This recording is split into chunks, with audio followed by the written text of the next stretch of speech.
azul de 2022. A primeira questão de hoje é essa daí do robô. Um robô, eu sou o professor Luiz e a gente já vem trabalhando as questões de matemática tem algum tempo, né? Então, vamos para a questão.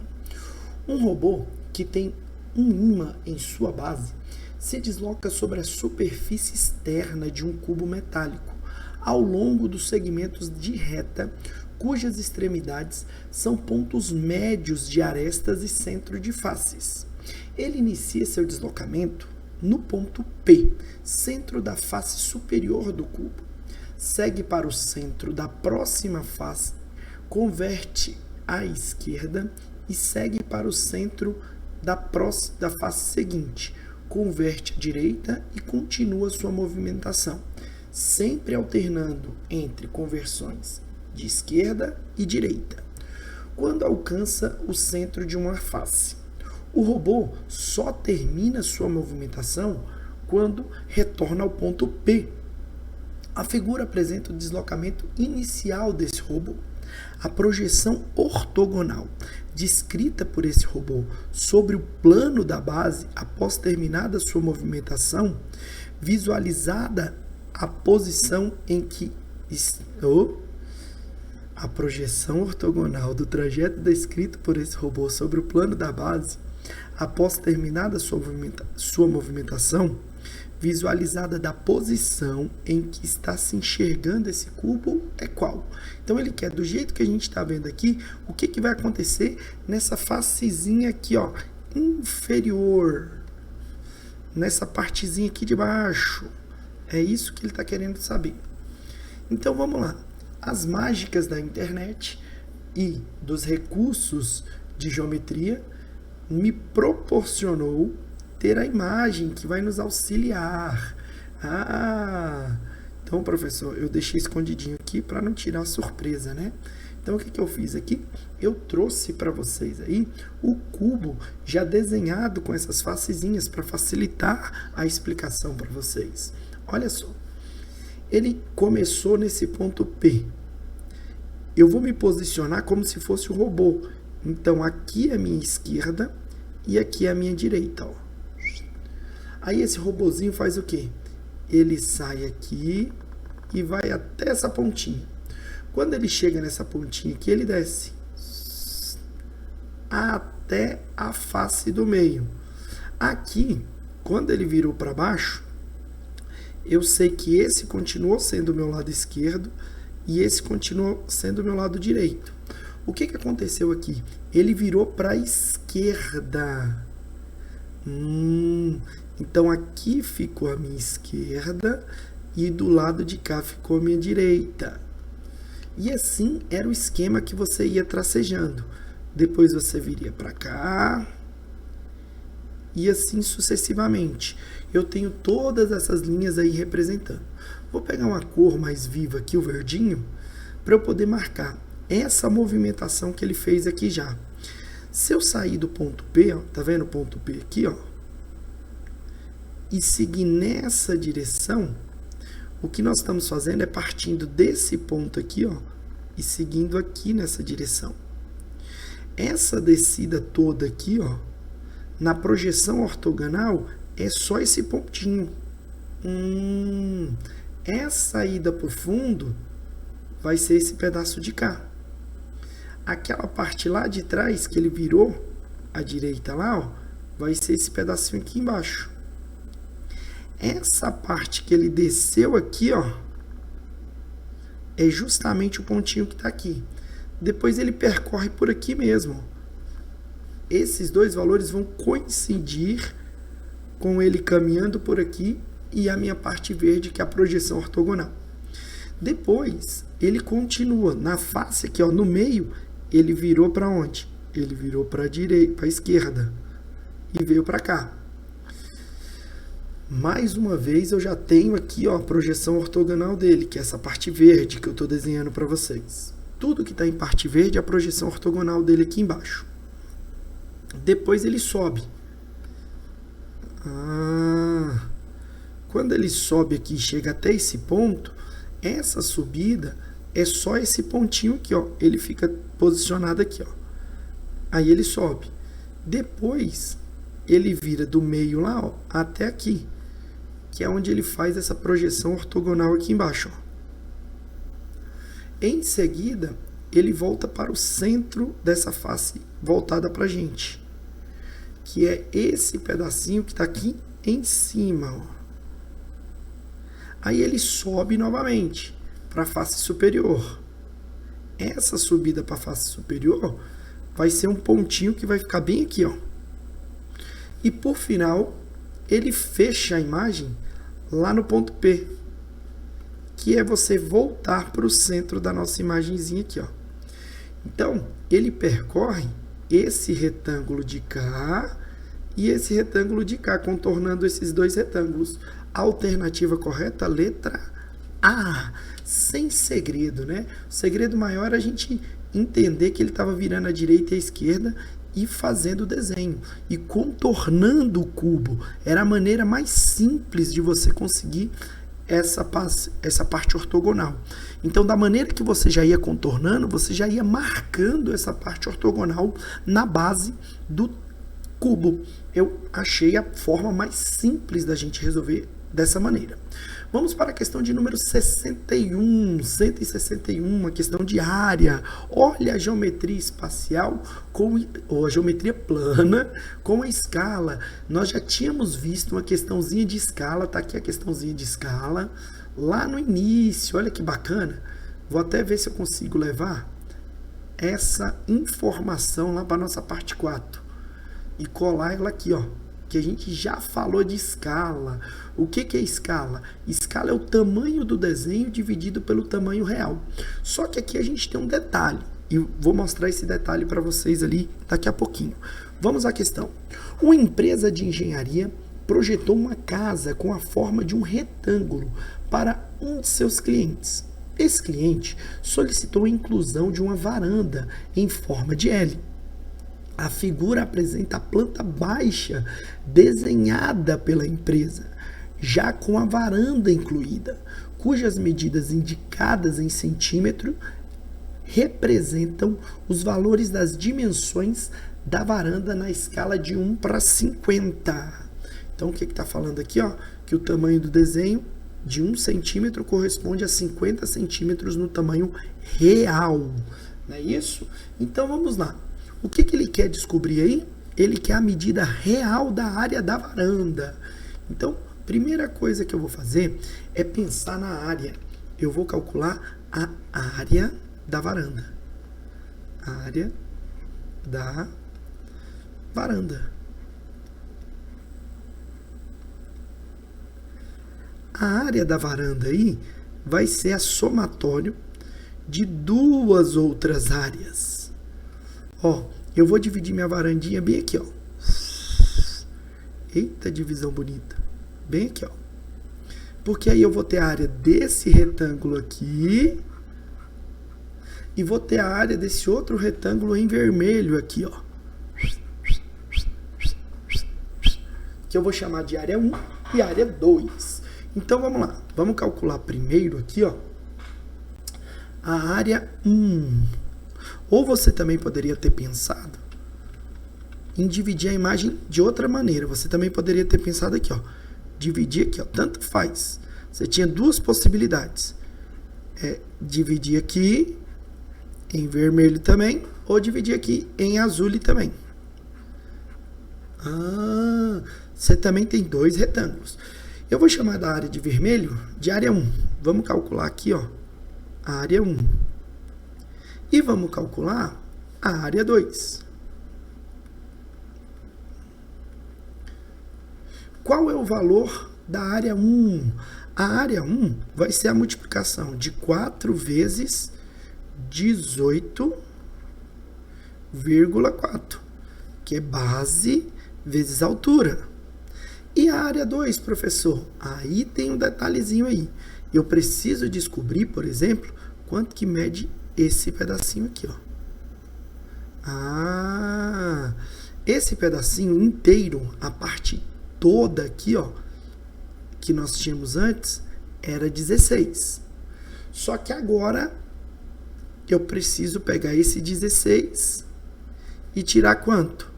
4 centímetros. E aí eu faço assim, ó. 16 menos 4 vezes 5. É uma outra alternativa que você teria para calcular essas áreas. A área total é o somatório entre essas duas áreas. Quando você multiplica esses valores e soma essas duas partes, você vai encontrar 133, é que eu já fiz essa conta, está na outra tela ali, 0,6 centímetros quadrados. Então essa é a área total da sua varanda. E aí o que acontece? Quando a gente vai trabalhar com áreas, né, a gente tem uma proporção para essas áreas. Essa proporção, ela é dada da área do desenho também para a área real. Então a área do desenho, que eu estou chamando de AVD, que é a área que eu tenho no desenho, tem que estar dividido pela área da varanda real. Isso vai estar na mesma proporção de quem? Da escala que nós temos, que é de 1 para 50. Só que quando você está fazendo a razão, a proporção dessas áreas, você tem que colocar essa escala ao quadrado, porque você tem que levar em consideração comprimento e largura. A sua constante de proporcionalidade fica ao quadrado. Você vai ter essa razão dessa constante ao quadrado. Portanto, o que a gente tem aqui, ó, é 1,33,6 sobre, eu vou chamar área da varanda real,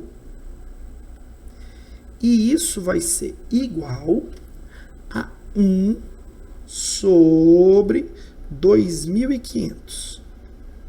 Agora o que nós temos aqui é igualdade entre razões, princípio fundamental das proporções. Eu vou multiplicar o quê? Cruzado. Vou até diminuir a tela aqui, ó.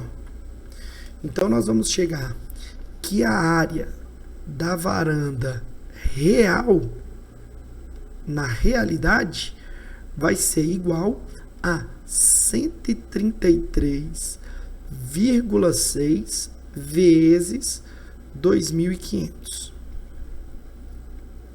Resolvendo esta multiplicação, nós temos 334 mil centímetros quadrados.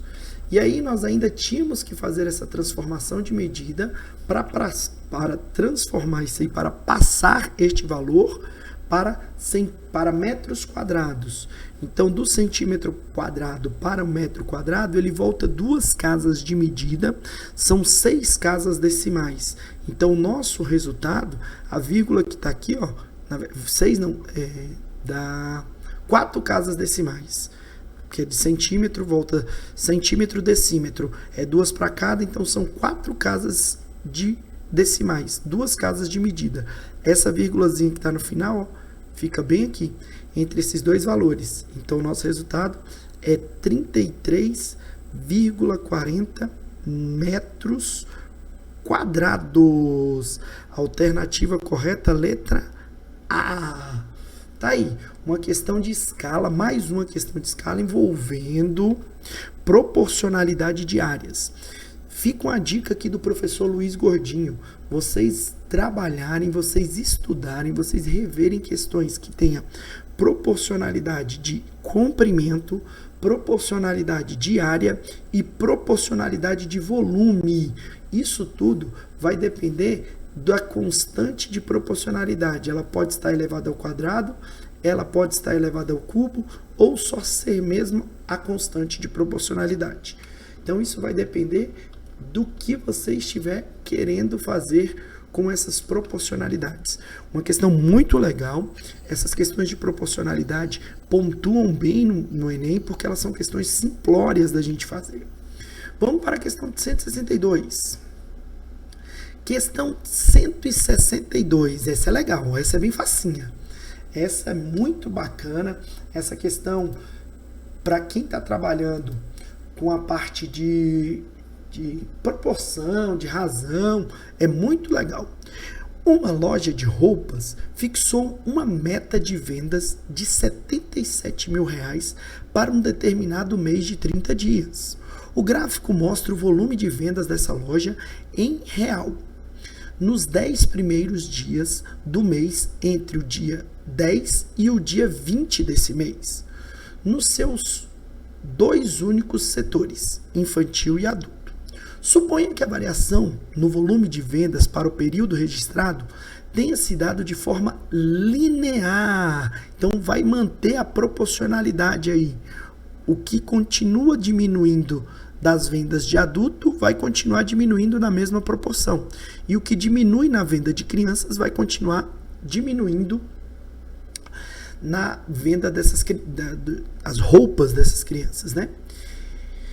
E que essa tendência se mantenha a mesma para os próximos 10 dias. Foi isso que a gente falou aqui. Ao final do 30º dia, quanto faltará no volume de vendas em real para que a meta fixada para o mês seja alcançada? Então, vamos pensar no seguinte. Vamos pegar aqui.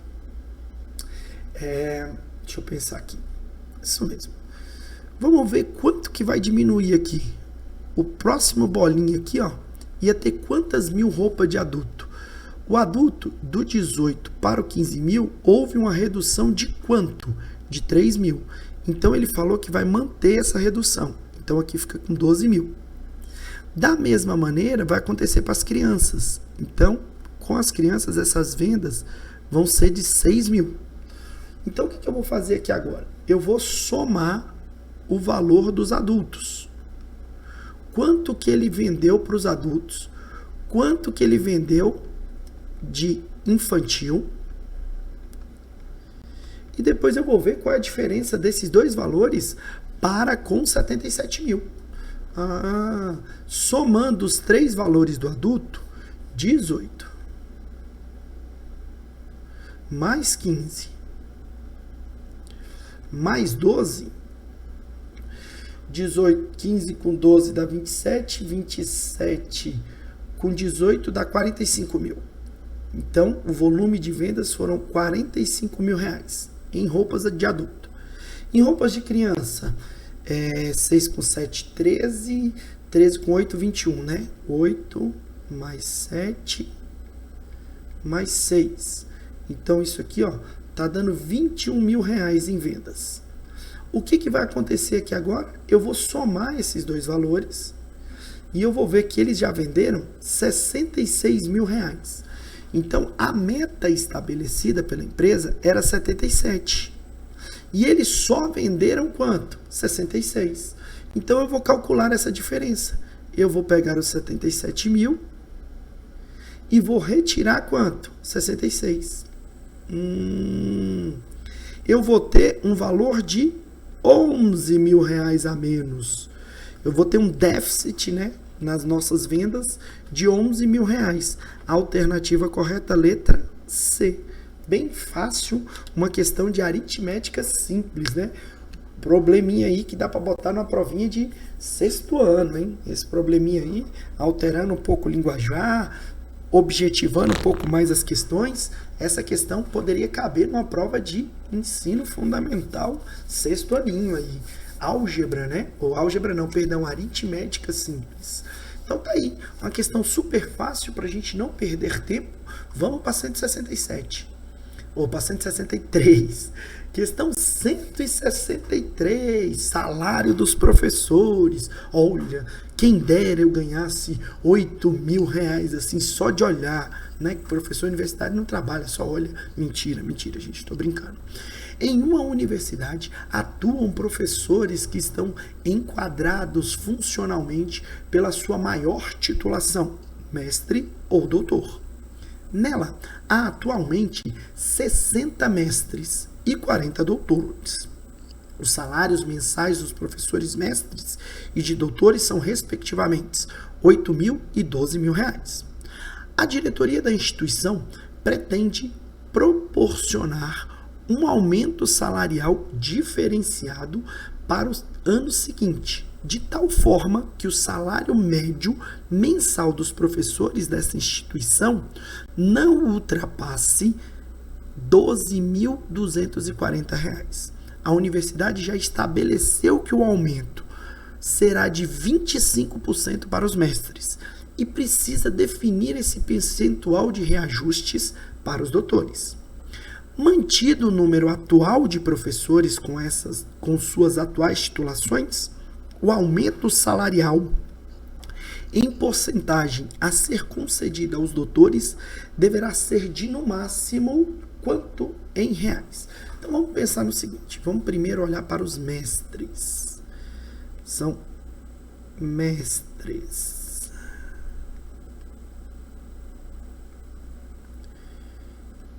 Professores mestres.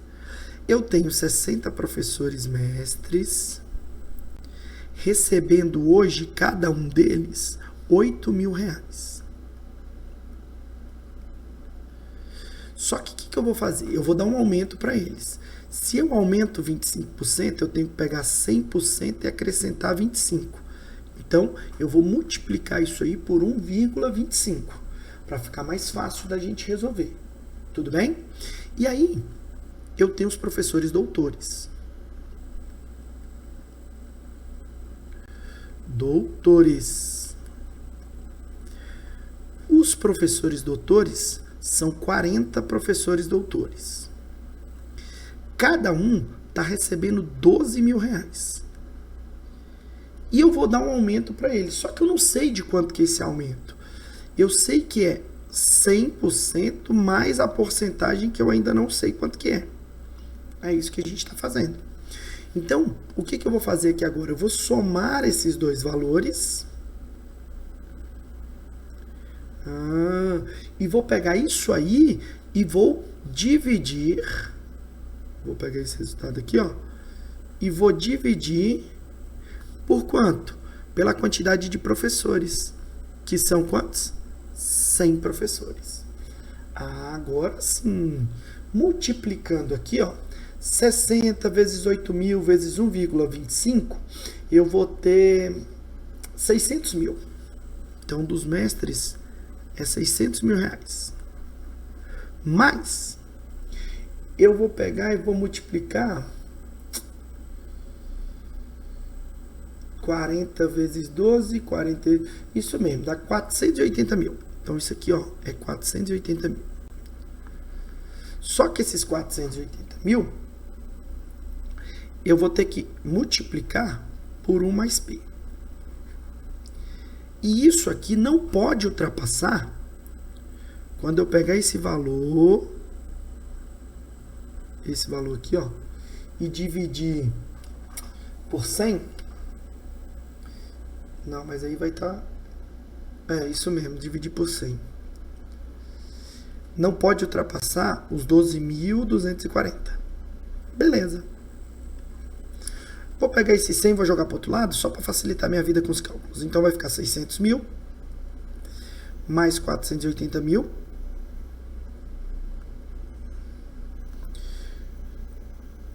mais 480 mil P. Já estou fazendo a distributiva aqui. E isso tem que ser menor ou igual que os 12.400, que é uma média. A média eu tenho que somar o salário de todo mundo e dividir pela quantidade de pessoas. É uma média aritmética simples. E isso vai ser igual a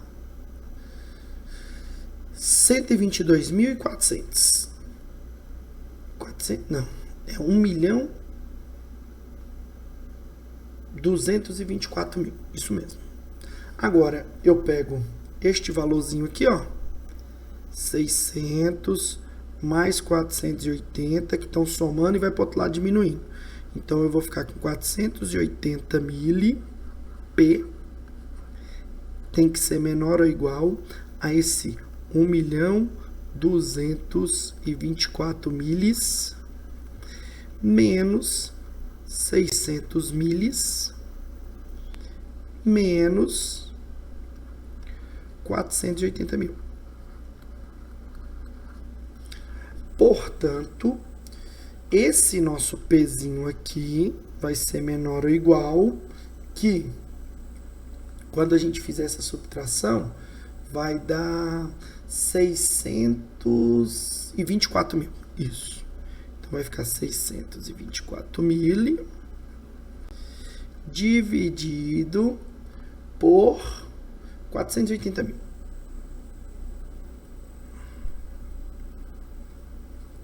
Nós vamos encontrar que o nosso Pzinho aqui, ó,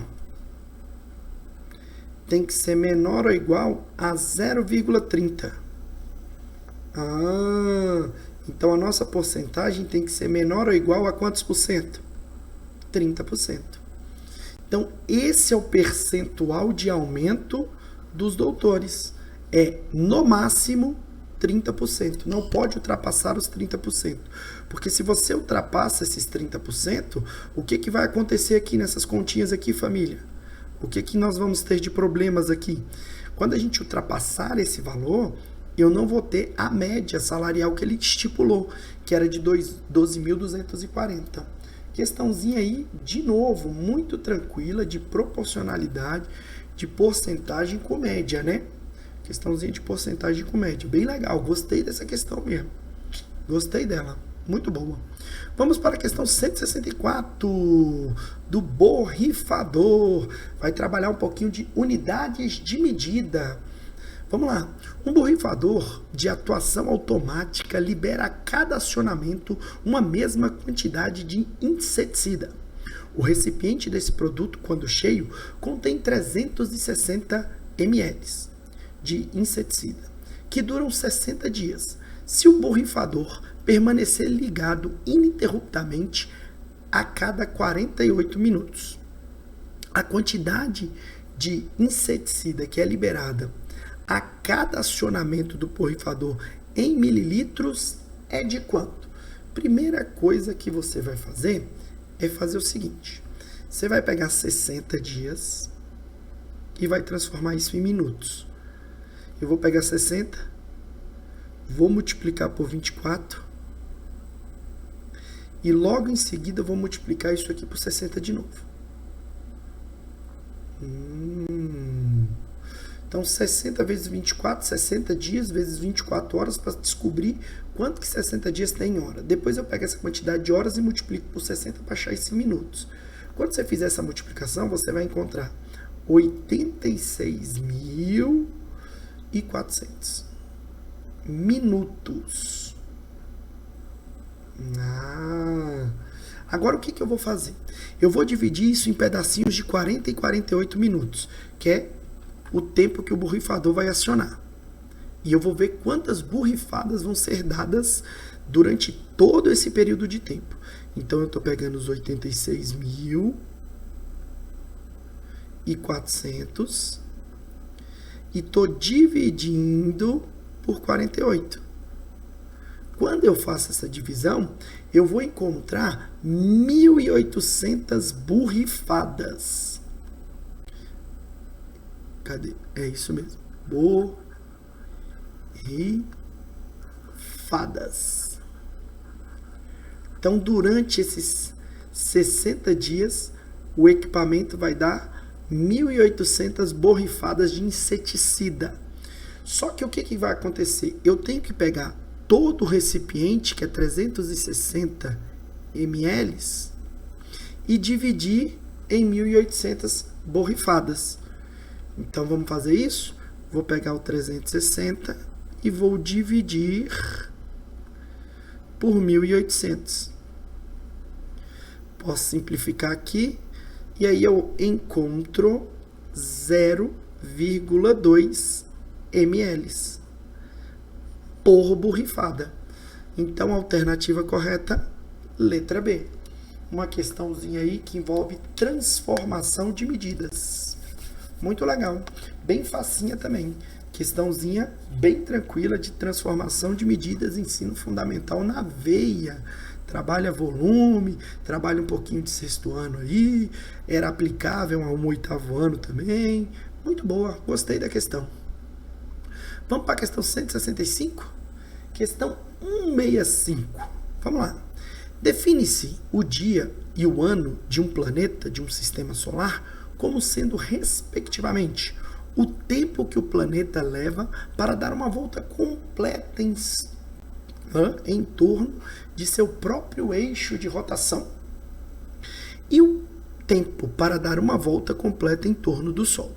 Suponha que exista um planeta Z em um sistema solar, onde um dia corresponde a 73 trimestres e que 2 de seus anos correspondem a um ano terrestre.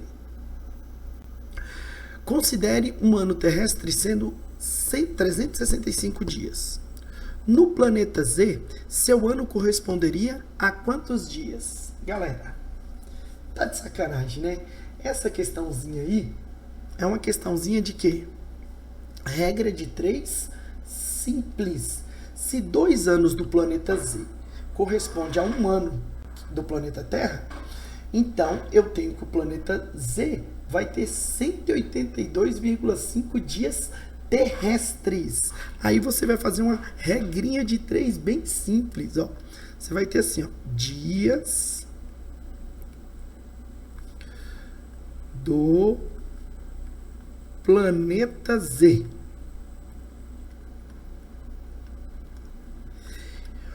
Um dia do planeta Z corresponde a dias terrestres. Dias terrestres. A 73. Como um ano do planeta Z é 182,5, como é que você chegou a esse 182,5, professor? Utilizando essa informação bem aqui, ó. 2 anos correspondem a um ano terrestre. Considere um ano terrestre de 365 dias. Quanto que é 365 dividido por 2? 182,5. Ah, agora eu entendi, professor. E agora, ó, isso aqui é quem? X. Agora, o que você vai fazer? Regra de 3 simples. Multiplicar o quê? Cruzado. Então, você vai ficar com 73x igual a 182,5. Portanto, o seu x é 182,5 dividido por 73. Uma questãozinha de regra de 3 simples. Isso dá quanto? 2,5 dias. Então, a alternativa correta, letra A. 2,5 dias. Muito boba essa. Regra de 3 simples basicona. Daquela assim, pega, faz e tira 10. Muito legal essa questãozinha aí. Tem muitos livros de ensino fundamental que tem questões semelhantes a isso daí. Só que eles usam os planetas do nosso sistema solar. Né? Muito legal. Inclusive, eu acho que esse aqui era um planeta do nosso sistema solar que tem essas mesmas características. Não posso afirmar agora, porque a minha parte de geografia ou de ciências, ela está um pouco defasada. Vamos lá, galera. Vamos para a última questãozinha, uma questãozinha do carro. O carro que chegou em primeiro lugar é o mais rápido, o que chegou em segundo é o menos rápido. Então fala o seguinte, ó. Em uma competição de velocidade, disse que há uma ultrapassagem quando um veículo que está atrás de outro passa à sua frente, com ambos se deslocando no mesmo sentido. Considere uma competição automobilística entre 5 carros em uma pista com 100 metros de comprimento, onde todos largam no mesmo instante e da mesma linha. O gráfico mostra a variação da distância percorrida por cada veículo em função do tempo durante toda a competição. Qual é o número de ultrapassagens após o início da competição efetuadas pelo veículo que chegou em último lugar? Vamos primeiro olhar para o gráfico e ver quem chegou em último, né? Esse veículo aqui, ó, saiu e chegou antes de qualquer outro. Ó. Todos os outros chegaram em um tempo maior do que esse daqui, ó. Então, esse vermelhinho aí, eu vou considerar ele sendo o meu primeiro lugar. Esse foi o carrinho, ó, do segundo lugar. Essa carrinho aqui, ó, é o terceiro lugar. Esse verdinho aqui, ó, é o quarto lugar. E o roxinho aqui, ó, no final, ó, é o que chegou em quinto lugar. O que chegou em quinto lugar percorreu essa trajetória aqui, ó. O que aconteceu? Quem passou ele? O que chegou em segundo passou ele, ó. Não é verdade? O que chegou em quarto também passou ele. Mas ele não ultrapassou ninguém. Ele ultrapassou 0 carrinhos pela análise do gráfico. Ele foi ultrapassado, 2 carrinhos passaram ele. Passaram ele. Mas o quinto colocado não ultrapassou ninguém. Professor, bacana. Ele não ultrapassou ninguém. Aí sim, professor. Então a resposta correta é letra A, 0 carrinhos. Muito bacana, uma questãozinha de análise de gráfico, uma estatísticazinha boba, bem para a gente terminar esse bloquinho da parte 4. Estamos chegando ao fim, né? Estou na parte 4, falta só a parte 5 das nossas correções das provas azul de 2022. Sou o professor Luiz, eu quero agradecer mais uma vez a participação de vocês no vídeo. Um beijo do gordo e até a próxima. Tchau, obrigado!